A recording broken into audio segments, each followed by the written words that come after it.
कभी आपने महसूस किया है कि जितनी मेहनत करो, जितना सही चलने की कोशिश करो, फिर भी सब कुछ उल्टा ही हो जाता है? हम पूछते हैं, मेरे साथ ही ऐसा क्यों? शायद इसलिए क्योंकि हम नियति से लड़ रहे होते हैं, जबकि हमें भगवान का सहारा लेना चाहिए। आज की ये कथा आपके दिल से बात करेगी। नियति से लड़ने का दर्द क्या होता है? हम इंसान हैं, हम प्लान बनाते हैं, सपने देखते हैं और चाहते हैं कि सब कुछ हमारी मर्जी से चले।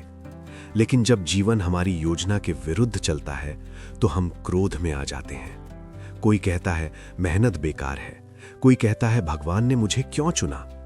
लेकिन सच ये है, नियति से लड़ने वाला इंसान हमेशा थक जाता है, वो भीतर से टूटने लगता है। उदाहरण, किसान और बारिश। एक किसान था, वो रोज खेत में मेहनत करता था। एक साल बारिश बहुत कम हुई, फसल सूखने लगी।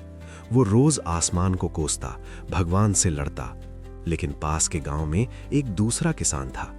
वो बोला, जो मेरे हाथ में है वो करूंगा, बाकी भगवान पर छोड़ दूंगा। उसने कम पानी में भी फसल बचाने का उपाय किया और हर दिन भगवान से प्रार्थना की। अंत में पहला किसान टूट गया, दूसरा संभल गया। क्यों? क्योंकि एक लड़ा और दूसरे ने सहारा लिया। भगवान का सहारा क्या होता है? भगवान का सहारा लेने का मतलब ये नहीं कि आप हाथ पर हाथ रखकर बैठ जाएं। इसका मतलब है मेहनत करना, लेकिन चिंता छोड़ देना, परिणाम भगवान पर छोड़ देना।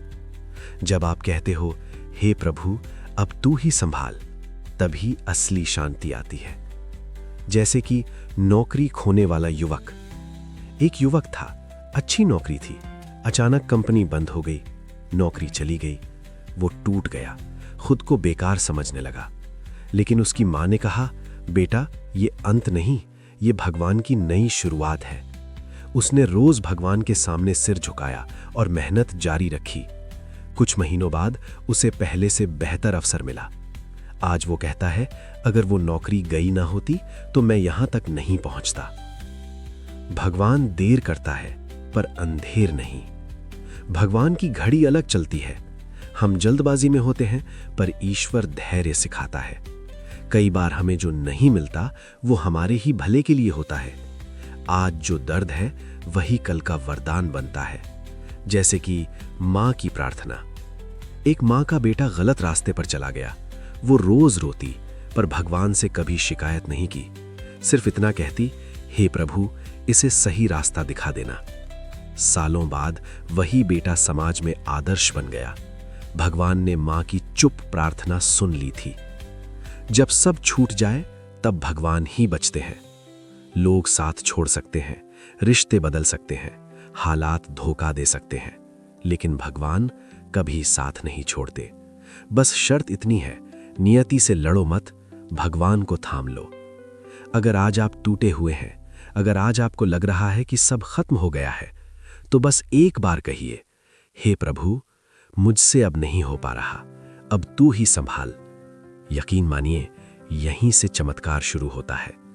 अगर ये शब्द आपके दिल तक पहुंचे हों तो समझिए भगवान ने आपको यहां भेजा है। इस वीडियो को उस व्यक्ति तक पहुंचाइए जो आज अकेला है। और अगर आप ऐसे ही भक्ति और सच्चाई से भरे विचार चाहते हैं तो चैनल को सब्सक्राइब करें। जय भोलेनाथ, हर हर महादेव।